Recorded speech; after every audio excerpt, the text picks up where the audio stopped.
She has 12 years of nursing experience. She works full-time at one of Europe's largest teaching hospitals. She is not in debt. She is not behind on her bills. She is not somebody who made bad choices. She is somebody who chose a profession this city cannot function without. And right now, she is spending 57% of everything she earns on rent. More than half. Before food, before travel, before her children's school shoes, before anything else. 57%.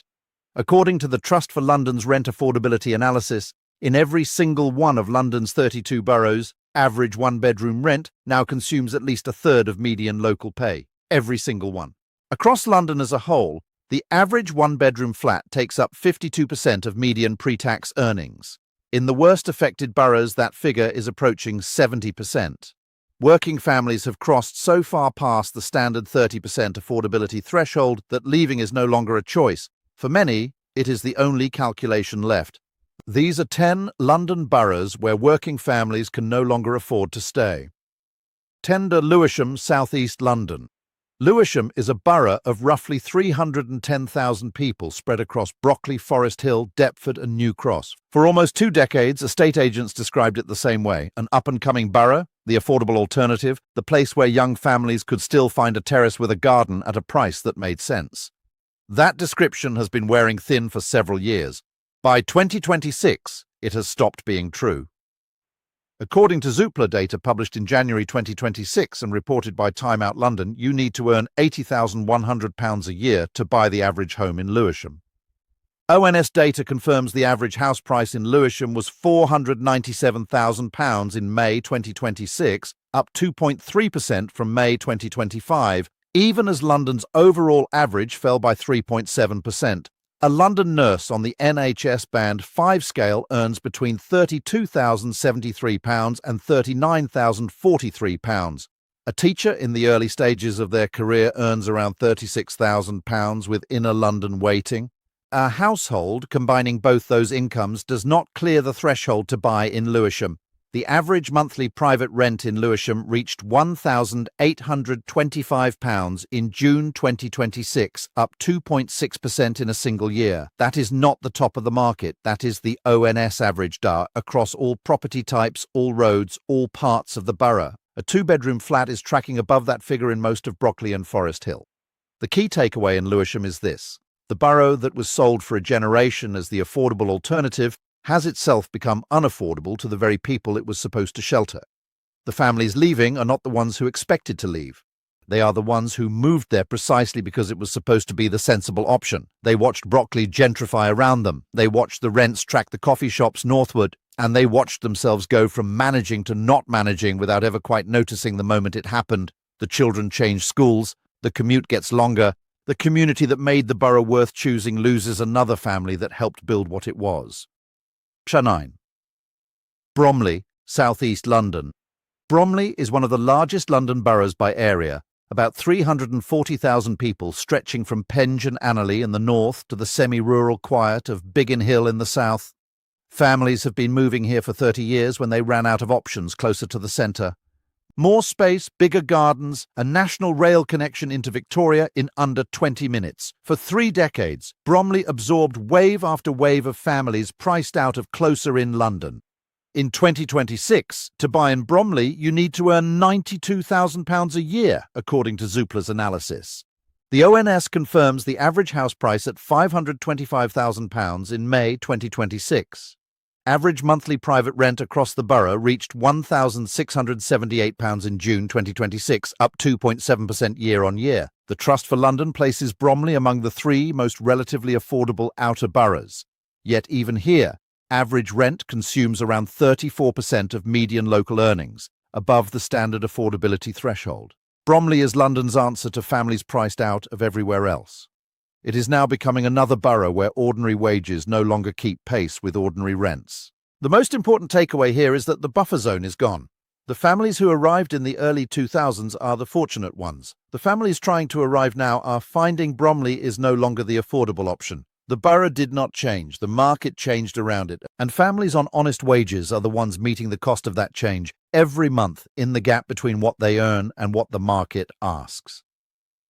8. Wandsworth, South West London. Wandsworth takes in Battersea, Tooting, Clapham Junction and Balham. It spent years being sold as the sensible, slightly cheaper alternative to Chelsea across the river. That comparison stopped being accurate some time ago.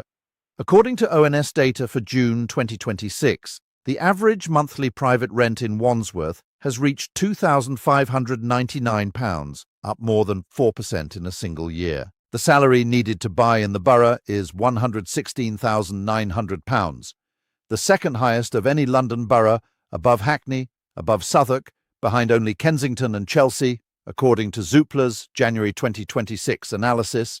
The average house price in Wandsworth was £660,000 in May 2026, and it has fallen 6.1% over the year, meaning the properties are getting cheaper in price terms while the wages required to access them remain impossibly out of reach for most working households. A family where one partner works as a firefighter and the other as a school receptionist brings in a combined income of around £61,000 before tax. They need nearly double that to buy in Wandsworth, and they are paying well over 50% of their take-home pay in rent to stay there. The key takeaway in Wandsworth is the collapse of the value proposition that defined the borough for a generation. The quality of life in Wandsworth is still real. The affordability that was once paired with it has gone entirely. The borough is now priced for someone who was never going to be a firefighter or a school receptionist, and those two people are quietly leaving, one renewal letter at a time. 7 Bexley, South East London. Bexley sits on the outer edge of the capital. Sidcup, Bexley Heath, Welling, Crayford.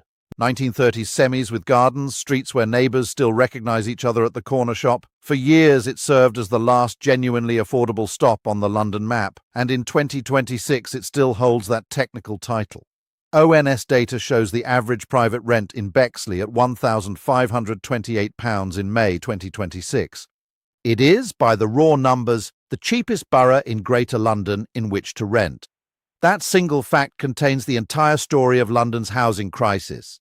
The most affordable place to rent inside Greater London costs more than the national UK average rent of £1,388 a month as of June 2026 ONS data. A family moving from Bexley to somewhere genuinely cheaper is not moving to a neighbouring borough. They are moving to Kent or Essex, to towns along the commuter lines where the same money buys a bigger property, a longer journey, and a life that is a little less connected to the city they left behind. The key takeaway in Bexley is that when the cheapest borough in a city of 9 million people is still, by any recognised measure, unaffordable on a working wage, there is no London solution left.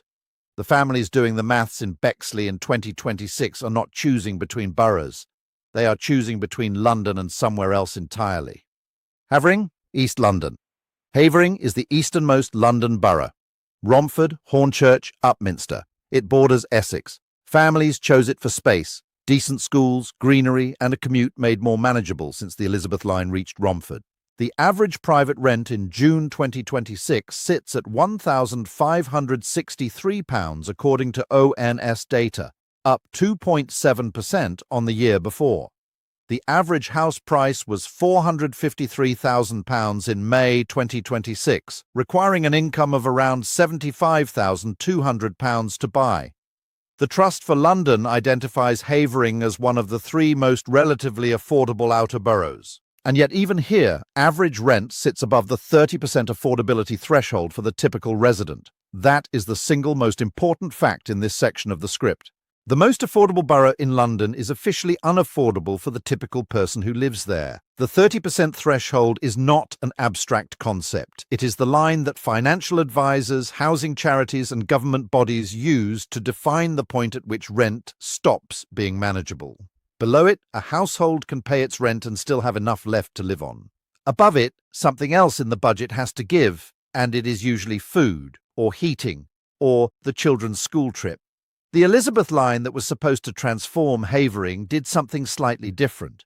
It made Romford attractive to people who commute into the city and earn more than the typical Havering family. Those people paid more, so rents followed them upward. The transport improved, the wages in the borough did not, and the gap between those two facts is exactly where families are falling through. 5. Merton, South London. Merton takes in Wimbledon, Mitcham and Morden, ONS figures for June 2026 put the average private rent at £2,134 per month, up 3.7% in a single year, faster than the London average of 2.2%. The average house price in May 2026 was £597,000, down 1.3% on the year. To buy, Zoopla calculates you need to earn £100,300 a year. A care worker in Merton earns around £23,000 a year. A teaching assistant earns around £22,000. A couple in those two roles takes home roughly £32,000 after tax. The average one-bedroom flat in Merton, at £1,610 per month according to ONS bedroom breakdown data, consumes more than half of that combined take-home income before a single other bill is paid. When Merton sits in an uncomfortable middle ground, expensive enough to exclude most working families from buying, but not prestigious enough to justify the price relative to boroughs that charge a similar amount and offer more in the way of transport links or central amenity. The key takeaway in Merton is that the numbers have stopped making sense for ordinary wages, and the only rational response to irrational numbers is to go somewhere that is still honest about what things cost.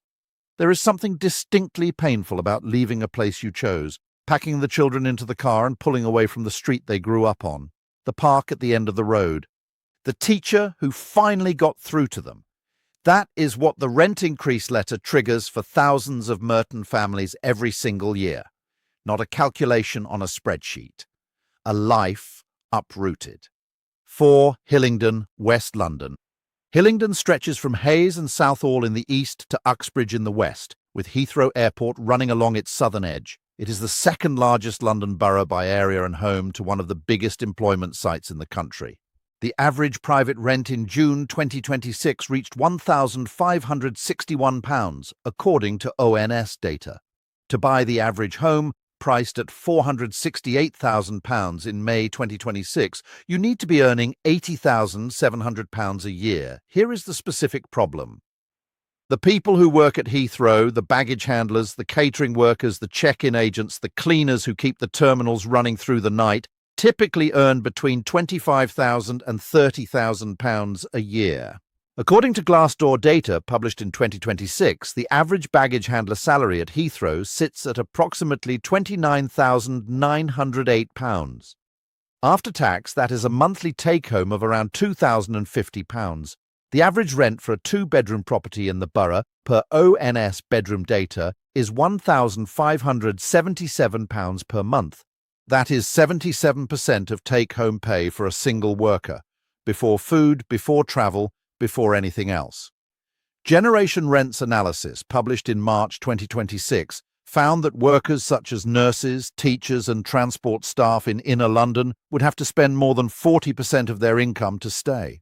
In Hillingdon, workers on Heathrow wages are confronting the same arithmetic from the outer edge of the map. The key takeaway in Hillingdon is this: the airport is not moving. The jobs are real and essential, but the people holding those jobs are being priced out of the borough they travel to every morning, arriving from Slough, from Southall, from wherever the map still has room for a family on an honest wage. You cannot build a functioning community on a workforce that cannot afford to live within 20 miles of where it works. Hillingdon is discovering that truth, one renewal letter at a time. 3 Haringey, North London. Haringey runs from Tottenham and the Lea Valley in the east to Muswell Hill and Crouch End in the west. According to ONS data for June 2026, the average monthly private rent across the borough has reached £2,210. One-bedroom properties average £1,632 per month. Two-bedroom properties average £2,027. The average house price in May 2026 was £634,000, requiring a salary of £101,800 to buy, per Zoopla's figures. Here is what that means in practice. A nurse working at North Middlesex University Hospital in Tottenham earns between £32,073 and £39,043 on the NHS Band 5 scale, or between £39,959 and £48,117 on Band 6, according to the 2026/27 NHS pay scales. After tax and national insurance, on a mid-band 5 salary of around £34,600, she takes home roughly £2,300 a month. A one-bedroom flat in the parts of Haringey closest to her workplace costs between £1,400 and £1,650 per month. That leaves, on a good month with a below-average rent, somewhere between £600 and £900 for everything else her family needs: food, travel, utilities, the dentist, the electricity bill when winter arrives, all of it from £900. That is not a budget. It is a ledger with no room for anything going wrong. Nearly 1 in 5 teachers in London leaves the profession within their first 2 years, with housing costs cited as a primary driver, according to research published by LinkedIn's Housing Analysis in 2026. The same logic applies across every key worker category in Haringey. The key takeaway here is not just a rent figure. It is the specific daily reality of a woman doing one of the most important jobs in any community, and the community responding by making it financially impossible for her to remain inside it. The regeneration this borough has been promised for 2 decades has arrived for some. The rents move faster than the cranes ever did, and the families who were supposed to benefit from the transformation are being priced out before it reaches them. 2. Barnet, North London. Barnet is one of the largest London boroughs. Roughly 400,000 people across a wide stretch of North London, from East Finchley and Golders Green to Hendon and Chipping Barnet. Strong schools, relatively safe streets, a borough where families move and stay for a generation. To buy in Barnet in 2026, you need to earn £101,000 a year. The average house price in May 2026 was £591,000, down 4.3% on the year, with flats falling 5.9% and terraced properties down 2.4%. The average monthly private rent has risen to £1,939 in June 2026, up 3.6% in a single year, according to ONS data. A 2-bedroom property in Barnet averages £1,848 per month. A 3-bedroom averages £2,243. And then there is the detail that makes Barnet's position on this list impossible to ignore. The London Assembly Housing Committee published its report on social housing allocation in March 2026. It is titled "Barriers at Every Turn." It contains one finding that should stop every reader cold. The London Borough of Barnet told the committee that the waiting time for a 4-bedroom property for lower priority households is currently up to 33 years. 33 years. A family applying for a 4-bedroom social home in Barnet today will still be waiting in 2059. Their children will have grown up, left home, and had children of their own.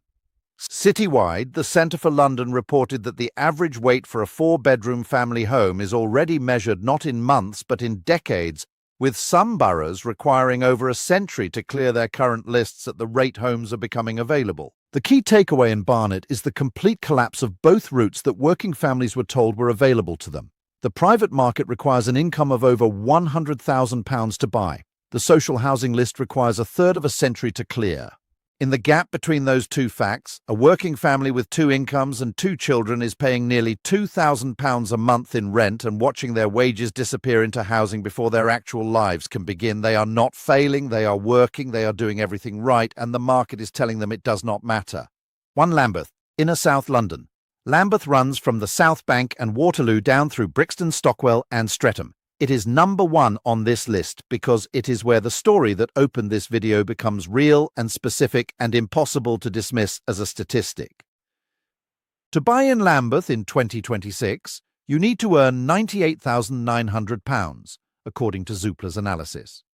The ONS puts the average private rent across the borough at £2,523 in June 2026, up 6.5% in a single year, the fastest rental growth of any borough on this list. A 1-bedroom flat in Lambeth averages £1,984 per month in ONS data. A 2-bedroom averages £2,365. The nurse working full-time at King's College Hospital in Denmark Hill is a Band 6 registered nurse with 12 years of experience. Under the 2026/27 NHS pay scales, she earns between £39,959 and £48,117 a year. At mid-scale Cow, around £42,170. Tram, her monthly take-home after tax and national insurance is approximately £2,600. A one-bedroom flat in the parts of Lambeth surrounding King's College Hospital costs between £1,900 and £2,100 per month. That leaves, on the most optimistic reading of the numbers, between £500 and £700 for everything else. Not a family's everything, a single person's everything. Food, travel, utilities, every contingency and cost of a human life compressed into the space that remains after housing has taken its share. She's not in arrears. She is not in crisis, as the system defines crisis. She is working 12-hour shifts keeping people alive, and the borough she does it in has become somewhere she can no longer afford to live. According to GLA guidance on intermediate housing, updated in 2026, the household income threshold for accessing intermediate housing, the rung below open market renting that is specifically designed to be affordable, sits at up to £67,000 for a household, with a new key worker living rent threshold being consulted at £75,000. Most nurses, most teachers, most teaching assistants, most care workers in London earn individually well below those figures. The vast majority of key workers in this city cannot reach even the entry point of the affordable housing ladder. They earn too much for social housing and too little for anything else. And in Lambeth, the borough with a world-class hospital, one of the most important medical facilities in Europe, they are paying more than half of what they earn to remain inside the borough where they do that work. A Public First study published in May 2026 found that 1 in 3 Londoners aged 18 to 30, equivalent to around 600,000 people, say they are likely to leave the capital within the next 2 years, with housing cited as the primary driver. 2 in 5 say they expect to leave within 5 years. These are not people who do not want to be here. They are people who cannot do the arithmetic and reach a conclusion that allows them to stay. The nurse from the opening of this video is one of them. She will keep working until she does not. And when she leaves, King's College Hospital will advertise her post, and the next nurse will arrive, and the next nurse will do the same maths and reach the same conclusion. The city depends on people it has stopped making room for, and at some point those people stop coming. Every borough on this list is home to hospitals, schools, fire stations, care homes, and transport networks that keep London running. Every one of them is losing the people those institutions need. The 30% affordability threshold has not been met in any London borough for years, and the gap between what working families earn and what London costs is not narrowing. It is growing. If you want to understand the full picture of what is happening to London property, where prices are actually falling, where new build homes are sitting empty, and which boroughs represent the starkest risks for buyers, those videos are linked above and below. Subscribe and we will keep running the numbers so you do not have to.